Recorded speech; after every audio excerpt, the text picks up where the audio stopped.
প্রথমে আপনাকে বুঝতে হবে যে মানুষের মধ্যে 4টি মূল তত্ত্ব আছে। প্রথম হলো তার শরীর, যার দ্বারা উনি যে কোনো কর্ম করে থাকেন। দ্বিতীয় তত্ত্ব হলো তার মন, যার দ্বারা কোনো কর্ম করার জন্য সে নিজেকে প্রেরণা দিতে থাকে। তৃতীয় তত্ত্ব হলো বুদ্ধি, যে কর্ম আমরা করতে চাই, যে লক্ষ্যে আমরা পৌঁছতে চাই, সেটা আমরা কিভাবে কোন পথে করব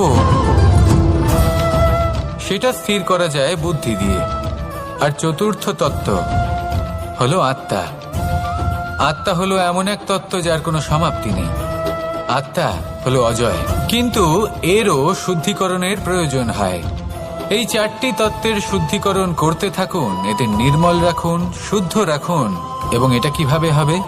শুভ চেতনা দ্বারা, জ্ঞানের দ্বারা, এবং সব থেকে বেশি গুরুত্বপূর্ণ প্রেমের দ্বারা।